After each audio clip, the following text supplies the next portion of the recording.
What's good, y'all? And welcome back. We are on episode 4 of Cultural Collision.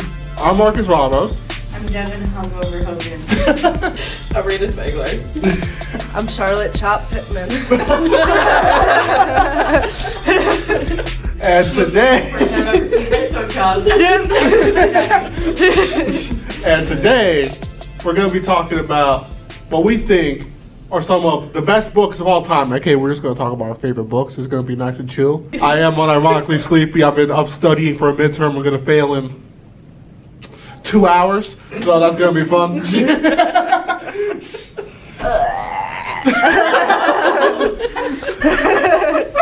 Y'all ever watch Smiling Friends? Okay, sorry. This episode's going to be about Smiling Friends and the culture that capitalism provides to help out as much content as possible and then discard it like a used tissue.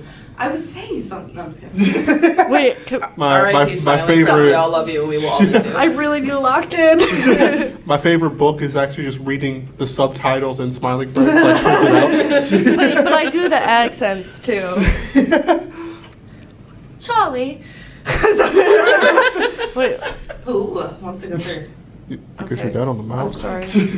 Thank you, Devin, for locking us in. Okay, So, I want to hear Marcus. my favorite book of all time, if you all have seen the previous iterations of the podcast, you would already know this, but I'm talking about it again because it's still my favorite, is Stoner by John Williams. Okay. And I like it a lot because, like, it's very hard to describe plot-wise because basically nothing happens. It's a very, like, slice of life kind of story. Okay, I like that. But I really like the prose in that novel. I was about to swear, but I didn't. You don't gotta censor me this time, Matt. It is freaking amazing. It Like, is it's just- freaking great. Sorry. Like, it's just very well written. And because it's very slice of life, a lot of the characters feel very human in it. Yeah. Like the main character, his name is, I think, William Stoner. My favorite novel, I can't even remember his first His name. name is John Stoner.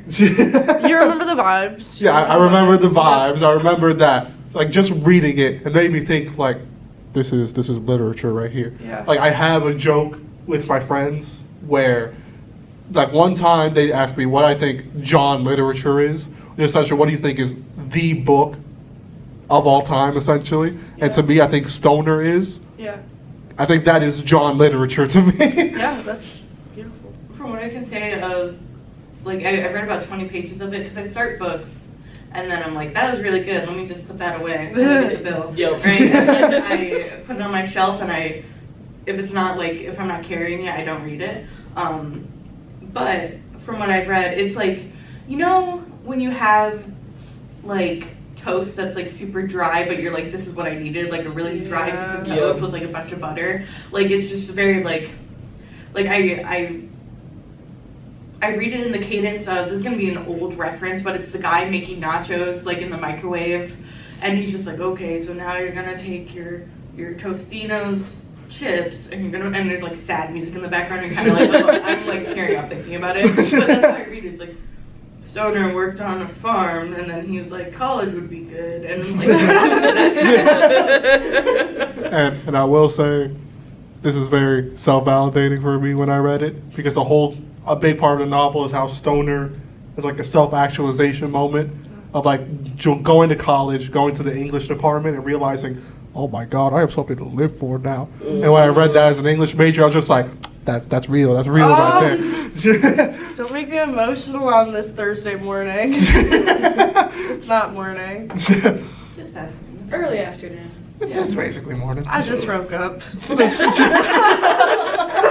Shift the time zones a little, it's still morning. Current. But that is my choice for John literature right now. So, I decided I'm going next. Sorry, I don't know. I mean, that's usually how we do it. Okay. Clockwise. I have 2 books because I don't follow instructions. But one is a fiction book, and then one is, okay, I have 3 books, so I really I kind of feel like I have like 4 that I want to talk about. Okay. Hell yeah. Go If it for comes it, down please. to it, I will talk about manga too, because I will always talk about manga when Okay, the need But arises. it's my turn. No, I'm sorry. Eventually. You had your turn. Devin has the talking stick. Continue. I have the talking knob, so dial it up. So, the fiction book I want to talk about is it's more so a short story, but it just kind of encompasses a lot of what I like about fiction. I really like the story I Have No Mouth and I Must Scream. Like that, but like, it is just so good, and I really like, in my fiction, I like to read like sci-fi dystopian, even though we kind of live in a we live in a dystopia right now. I'm like, it's kind of nice to read it and be like, oh, that's the worst sentence I've ever seen, and it keeps going. It's like, that's not the climax of the novel, that's just like, someone got ripped apart by like space monkeys, and I'm like, cool. Alright, next paragraph, you know. And just Harlan Ellison in general is just very good. He's so curmudgeonly in the videos I've seen of him, and he screwed this guy, but Neil Gaiman wrote a foreword for him, and he said something about how Harlan Ellison called him, and now you're gonna want to censor this. He's like, Neil Gaiman, you piece of shit. Why don't you pick up your phone? Okay, I love you, bye. Call me back. Like, he's just like rips into him for like 5 minutes, and that's just kind of how he was. And then my two nonfiction books that I like a lot is The Anthropocene Review by John Green. John Green. It's just, I like essays. I like nerdy nonfiction books. It's taught me a lot about geese, not the band, but it'd be funny. Tuberculosis, which I just picked up Everything Tuberculosis by him yesterday. So I'm excited to read that, and then my opinion gets changed again, as my opinion is wont to do. And then also How to Be Perfect by Michael Schur, the guy who wrote The Office, but also The Good Place. It's all surrounding the philosophy of The Good Place. I feel like I'm talking this way. Hi, friends. How are you doing? You're talking to the adoring fans that we have. Yes. Yes. Shout out to mom. Text me back about the tattoos. I'm so upset. Yes, you're very important. But pick up your phone. Sorry. Mom, pick up that damn phone. How dare I you? see How dare you? We're looking into your soul. He doesn't have one. Whoa. I'm looking into your concept of a soul. But that book is really good. It's good. Like, I like philosophy. I hate philosophy books because halfway through it's like, philosophy also isn't this, and I'm like, I need the answer. And that's the whole point of philosophy, I guess.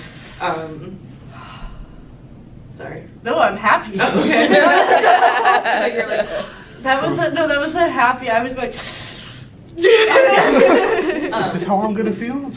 but it's like the chapters are broken up of like basically like, am I going to hell if I don't put my shopping cart back, but also I'm providing a job to people who corral the shopping carts. And like the answer is just like a little blurb at the end is just like, put it back when you can. Accessibility is an issue. Don't be a jerk and put it by someone's car. And it's just like philosophy for real life situations like that. Like, how much should I tip my, like when I tip my barista, should I wait till they're turned around before I tip them?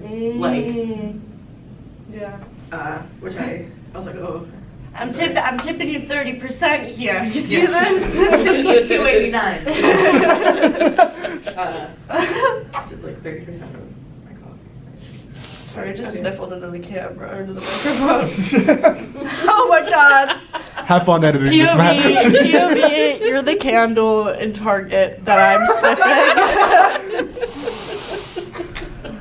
sniffing. Get a hit of that. If you couldn't tell, this is the last episode before spring break, so we're ready to bounce right now. But Dev, I'll get into more. I really like that your take on. I like things that are like philosophical, but it's not necessarily like always a well drawn out theory. That sounds like it is, but like it's not necessarily like this is what life means. Well, obviously I like all that too, but like you said, day to day. Do I push in my shopping cart? Because I feel like those are the things that I'm constantly like. Right. Hey, I saw someone I know and I didn't smile at them. Am I going?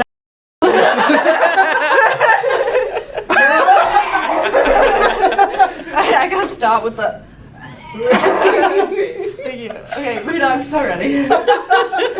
Okay, so I have two. Okay. for very different reasons. Mhm. So my first one kind of stems from my family in a very odd way. No, So my cool. first one is 1984, Uh, and my family, we're very big into George Orwell, very big. My mom's favorite is Animal Farm. My favorite is 1984, and I was introduced to 1984 at a very early age, for some reason, because I have a half brother, and he is 19 years older than me, and I always called him Big Brother. So my dad, who started this whole Big Brother trend, would go, Big Brother's always watching, and I'm like, oh, where is he? I'm like, oh, he's come to see me. And like in 7th grade when I read 1984 and I saw that, I'm like, that's not good. Dad? That's not a good thing. You've lied to me. Dad? Like looking around my bedroom for cameras, I'm like, Big Brother? But no, I love 1984, and especially like in the world in which we live. One of my favorite phrases in current times. Unprecedented. in these unprecedented times that we live in. So very dystopian novel, very future world, we do not want to live in this world. We do not want to live in this world. It came out in like 1949, and it's very much so about like what the world would be like if we were under totalitarianism, constant surveillance. All the history that we know is gone. It's being constantly erased. It's never to be seen again. This is not what they want you to know. This is what we want you to know. This is what you're going to know. And it's just like, they don't want you to have a concept of thought. They don't want you to have a concept of love. They do not want you to have a concept of logic. They do not want you to be an individual person.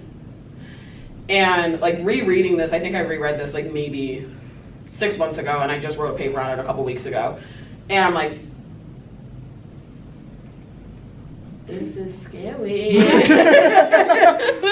But and then fun fact, because I'm obsessed with this book, and I'm obsessed with all the quotes from this book. One of the quotes is, who controls the past controls the future, who controls the present controls the past, which very, like I already touched on history erasure, very much so in that concept.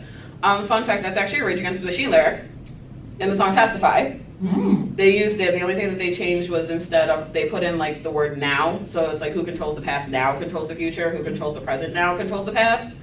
And I was listening to the song like not that long ago, and I know the entire song by heart. I don't know how this took me so long to clock it. And I'm like, like the Leonardo DiCaprio, and I'm like, I pulled out my book and I'm like, oh my god, that's so crazy. Don't like how that still connected in like 1994. Hate that. It's 2026. Hate that even more. But anyway, I digress. So Can I say something to your first book? Yes. So I love sci-fi because of how like people were like, so the Dangerous Visions anthology that Harlan Ellison put together put a bunch of like politically like you could disappear for writing what you wrote, and he like put it all together like in response to the Cold War surveillance state that was building. Ooh. And so like I'm hyper like ooh like you brought up 1984 because like that's right up there with like, okay, well you're now on the list for posting that if you bought it, you know, and it's just, I don't know, I had more cohesive points and then I lost them. That's okay. It happens to the best of us. Yeah, every day, every second. I have such good thoughts, and then I start staring off into space, and I'm like, And then the thoughts are like la la la la out the window into the land of lost thoughts. La la la la. Maybe Oh, they're lucky just I don't even get the thoughts in the first place. maybe it's like you think one and you lose it, and then it's like. That was beautiful. From under the table into my soul, out of my mouth. Okay, Rena. And then my second book is Percy Jackson. Woo! The entire Percy Jackson series. I started reading it when I was 5 years old. I think Rick Riordan is still coming out with books to this day. Have not read them since I was like 18, 19. Need to get back onto it. Love Percy Jackson so much, especially as a kid who was growing up with undiagnosed ADHD. Percy Jackson was my freaking hero. Love him so much. I wanted all my food to be blue. I wanted to fight all the things from the underworld. Like, and the characters are so fleshed out. Annabeth Chase, I love you. Oh, yeah. Annabeth Chase, you have made me into the woman that I am today. Along with my mother, Mommy, I love you. I'm not discrediting you at all. But it was just so refreshing, especially as a kid, to see like characters with dyslexia, characters with ADHD, characters that were absolutely on the autism spectrum, and just like so many different personalities and everyone coming together to solve such a giant, literal world-ending problem. And then on top of it, I was obsessed with mythology growing up. So it was just like all these like super important things that like you really didn't see in like mainstream media that often anymore until Percy Jackson came out, and it was like bam, and I'm like, woo! I'm like, this is so nice. So yeah, those are my two. I feel like I didn't read the Percy Jackson books till I was in middle school, maybe 6th grade. I remember reading them. I think I had to read it for class, and I was like, this feels so good. Like, books just give you like a feeling, and that one, my feeling was like, I don't know how to explain it. Like, it was just, it feels so good. Yes. But okay, my turn. Okay. So I'd like to start off with one that I talked about the one time, but I don't think that episode ended up airing. The Woman Destroyed, Simone de Beauvoir. I love Simone de Beauvoir.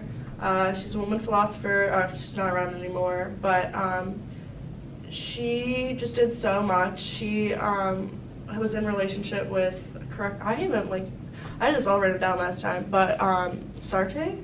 I don't know if I'm saying that right.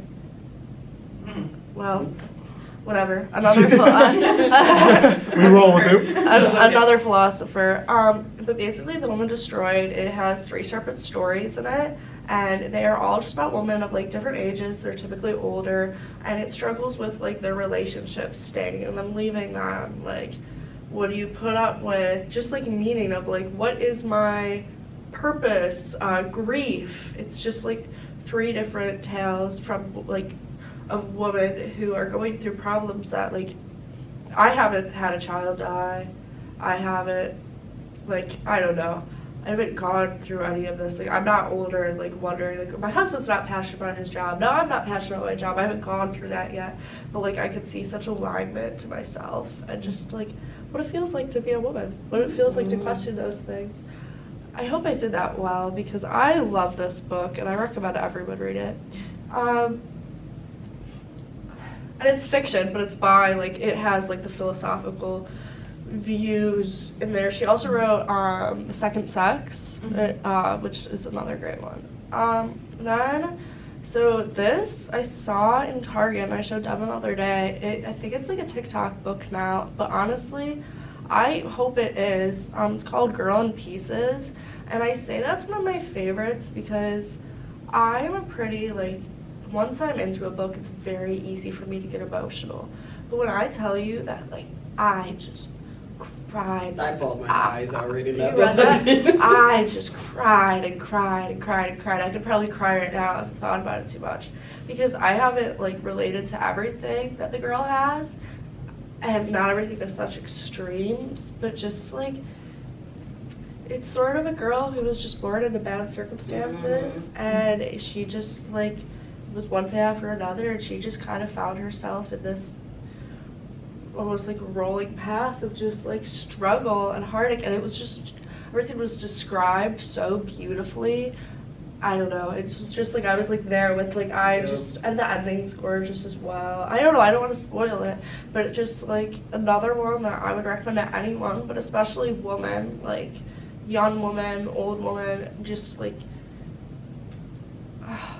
I don't know. I guess I like books that take you through struggles.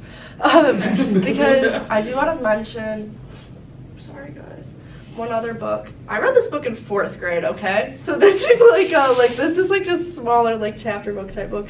But it is probably the first book that I ever read in my life where I just could not stop reading. I did not want to put it down. And it was called 8 Keys.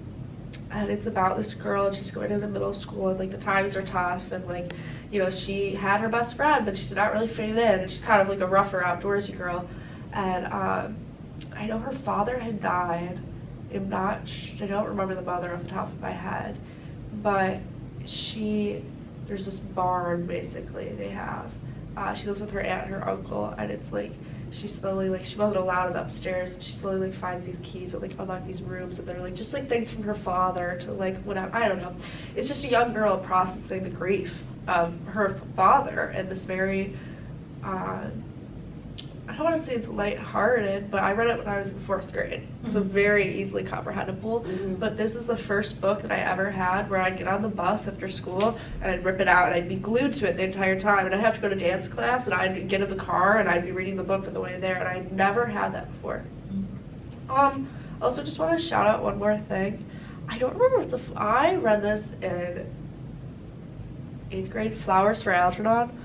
Oh my god! I'm sorry. That, like, same with, like, Of Mice and Men. Yeah.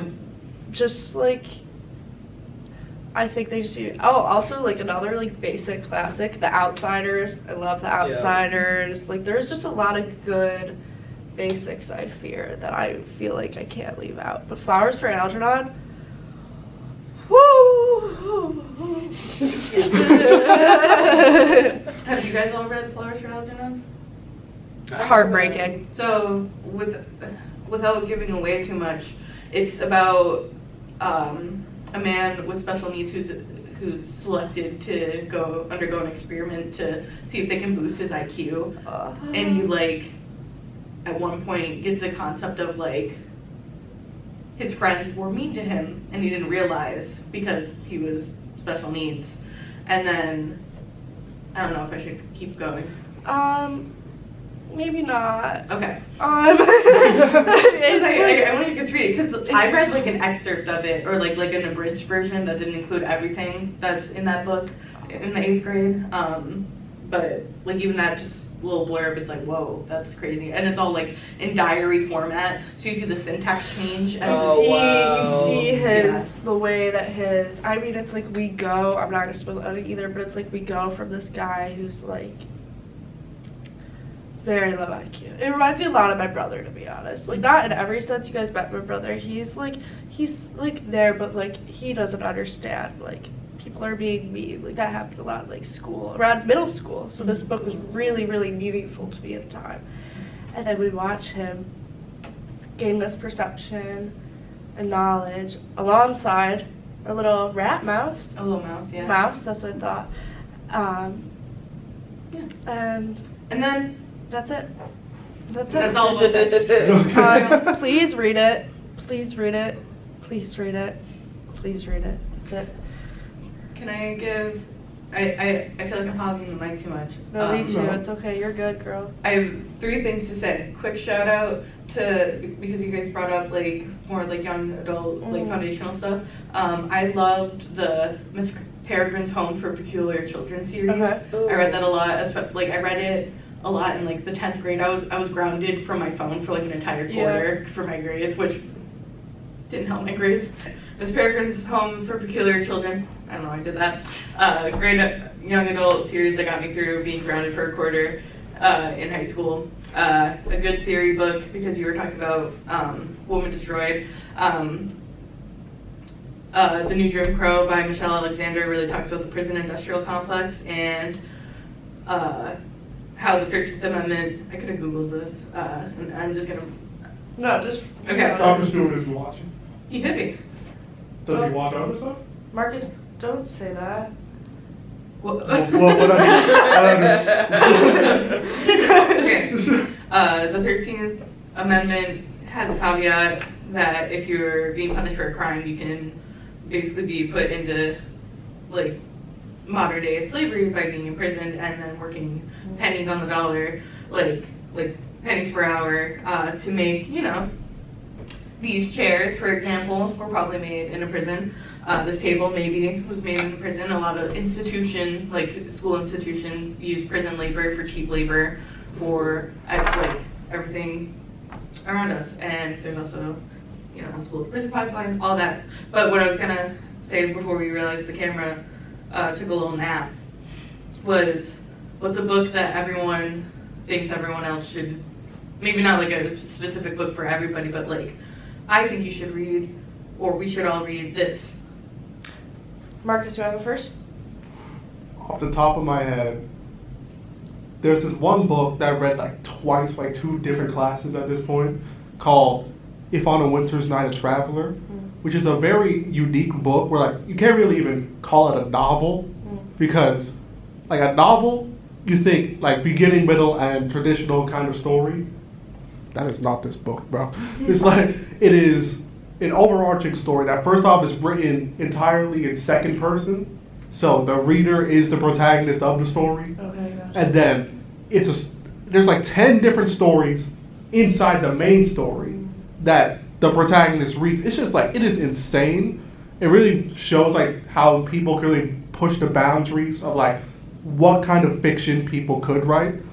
And again, I've read it for like 2 different classes now. And each time I just think like, more people need to read this book. It is freaking crazy. So that's the book I'm throwing out there. The book I'm throwing out there, if you guys haven't read it, I only read it for the first time a couple summers ago, but Slaughterhouse-Five by Kurt Vonnegut. That's also just an honorable mention to the many honorable mentions I did for books to say. It's just such a good, it's like, it's a wartime like metafiction story kind of, because I think Vonnegut was in service, but I could be wrong about that as well. But it's also like sci-fi. It's like it's where the titular phrase "so it goes" comes from. It's just like, that's another one where it's like, oh, that's the worst thing I've ever read. So it goes, and you just have to keep moving on because that's just how it was in the setting of the story and also historically. But yeah, that's my book I'm throwing out there. Sorry, I still feel the camera. I'm once again throwing out 1984. Yay!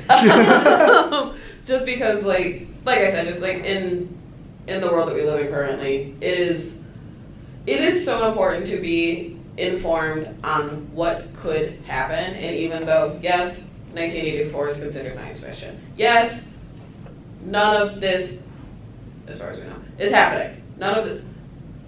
I feel like it is so important to be aware of what it could. This could be a thing. I may have to look out for Big Brother, who is not my big brother, not watching, which is upsetting. I like my childhood approved version of that. That was much cuter because I just thought my brother was coming to see me. Yeah. Alas. So, but I would say 1984 is definitely one. Another one, I just read this in my Ethnic American literature classes, Snow Falling on Cedars. And I love that book. And we watched the movie in class, and it's probably one of the only movies that I liked more than the book, which is really interesting because I usually never do. But it was so well portrayed. Ethan Hawke was in it. Ethan Hawke looked like a baby. And like everyone in class was like, wait, what? But no, it's about like I think it was, I'm pretty sure it was World War II. I'm almost positive it was World War II, and like the Japanese internment camps, and just the racism that the Japanese faced living here, and how everyone saw them as the enemy, even though like they weren't. Like it was just like people trying to make a living, like, and people and the like their families and stuff like that, and they were just saw as evil, like just, and the racism that they faced. And then also like everyone who went off to fight in the war, and like how traumatizing that was for them. And you see like one of the main characters like loses his arm in battle, and you see like that whole like surgery process and like his own like internalized racism come, like not really internalized racism, because I don't think he was racist until that moment, and you kind of have to read it to like kind of like understand what I'm talking about. But it was like such like a like moment like when you read it, because it was such a like gut punch. And I'm like sitting there and I'm like holding the book, I'm like, no. No. But no, just, and like the imagery in it is beautiful, and the characters are so well, they're much more fleshed out in the book versus the movie. Also, you kind of have to read and watch to be able to understand what I mean. But just also so important, just because like being able to, you kind of have to, understanding history, understanding like how it doesn't feel like we've come as far as a society, but how far we've come in society, and how we do not need to regress. We do not need to regress. And those are my two. Awesome. Beautiful. All right. Well, it's my turn. Again, I would say Flowers for Algernon. Yeah.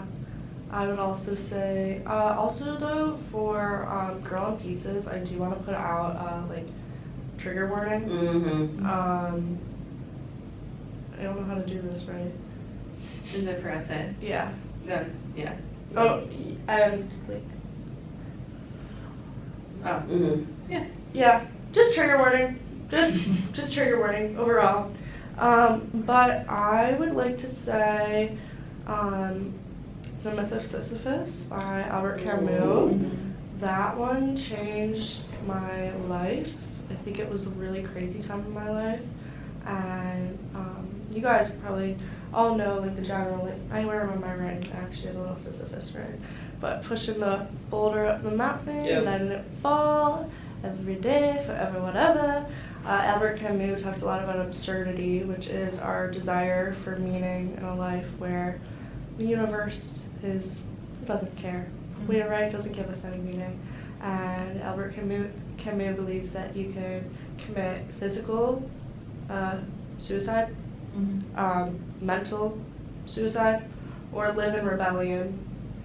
So for me, it just I don't know, it just changed my life. It just changed my life because life can be very repetitive too, and sometimes it's just like, what is my meaning? I don't know what my meaning is. Depends on who you're asking. But I'm going to keep on living. And then I would also say On Bullshit. Matt, don't blank that because that's actually the title of the book by Harry Frankfurt. It's another like kind of philosophical book, but it's only like 100 pages. It's a really tiny book. I love it. It's adorable. And a very like, oh, look at me, I'm cutie, I love read. But it talks about basically truth, bullshit, lying. Lying respects that there is a truth, whereas bullshit is just in between. So it's almost like more disrespectful. And then it also talks about like there are things like called bull sessions. So like we're friends. Sometimes we have bull sessions. It's where you kind of throw out things that you don't even know if you fully like. It's like we joke around. And it's like, but part of why we do it is to see how people will react. So it's not necessarily. You guys are also just my friends. So like I could just be as goofy with you as I want. Like I am a fool, but. So would an example of a bull session be like when I start something with, can I be evil? Can I say something evil? Okay. Perhaps, but it also would be like if we're. I don't know. Like if you kind of like, it'd be kind of. I haven't read it in a while, so I don't want to give you a definite answer. But maybe if we are having a conversation about politics, and I make like a little joke about something, I'm like, haha. And then I'm gonna, and then, like, right. So it's like obviously we're not always doing like, oh yeah, listen to this. But like that's kind of like even if we don't think about it, it's like. How are people reacting to this? It's like we're saying stuff that like we know isn't me saying like you're not gonna be like, well, Charlotte said. Yeah. It's not like that. It's like whatever. But basically, in my head, I do think I've always seen it as like I don't like to lie. I hate lying, but I also don't like bullshitting because that's just like kind of like. I just think it's good. I think it puts things in perspective. And then also, I think it's the ignorant sheet. Is that the correct title? Diligent sheet? Ignorant sheet? I think it's ignorant sheet. Yeah. But basically it talks a lot. I'm sorry, guys. This is the third one. I shouldn't do this. But it basically talks a lot about, especially like Ivy League schools. So it's like, okay. very wealthy person, went to Princeton, has a big political role. His son's going to go to a private school, and he's going to be in sports, and he's going to apply to college early, and he is going to get into a good one, and he's going to be fueled through the system right back to the top. Which is why schools like Buffalo State, hey, we're here. Also, don't cut our stuff, please. Sorry. No, but like seriously, that is why schools like Buffalo State are important, because I don't know about you guys. I'm the first. My mom went for a little bit for business at ECC, but I am the first. I think my dad did a little bit too, but he started working in a bank. My mom did her own thing. First year college student, first generation college student. My brother didn't go. My other brother went into the Air Force. Like, it's me, and I'm here not because I was fed through the system to get to some Ivy League school and be put at the top. I'm here because I want to continue my studies and I want to do good things. And even if your parents did go to college, I think Buffalo State, like, sure, our school isn't top of the top, but we're here because we got passion, because we want to learn. Yeah. We're here because we're here because we're here. Exactly. But I definitely recommend, those are all like 3 kind of more philosophical books. But Myth of Sisyphus, On Bullshit, and Ignorant Sheep. I believe it's that. That's it. I'm so happy that we're all friends. I love being friends with you guys. I don't even feel great today, but seeing you guys just makes it better. Mm-hmm. I'm so happy that we did That this. wasn't me going, at you, my stretching. Whatever. I'm over it. Honestly, It's Charlotte like, BSing Charlotte, is this a bull session?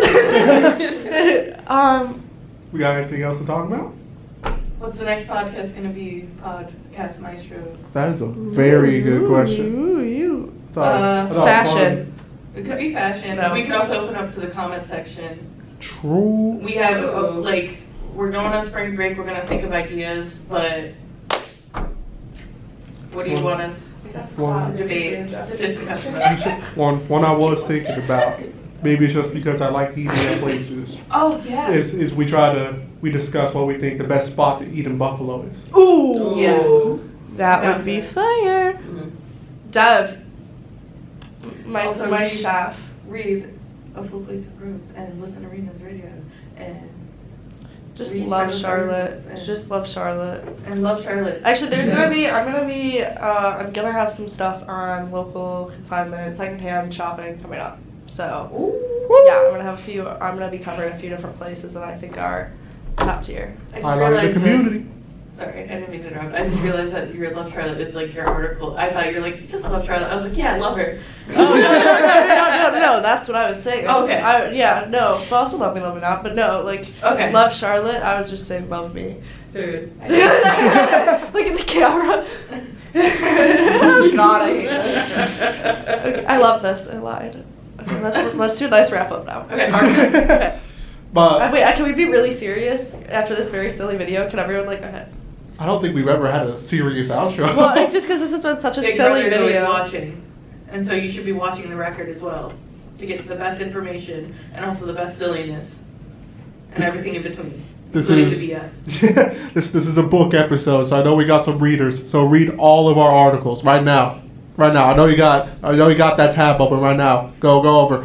Now. There's a homework assignment in the bright space. It'll be due by midnight of this being uploaded. Say what your favorite millisecond of this video was. Mine was. No, seriously. Anyways, thank you for listening. I'll let our president Oh, shoot, Marcus, I am president. Oh. sign us out. That was it, basically. Join us next time where we're either talking about, I don't know, man, best food spots in Buffalo. Something comment. Maybe even a tier list for the best Star Wars movie. I low-key want to do that one. We might swing on that one. That might be the one that we finally swing, but we'll see. But see y'all next time. Bye. Bye.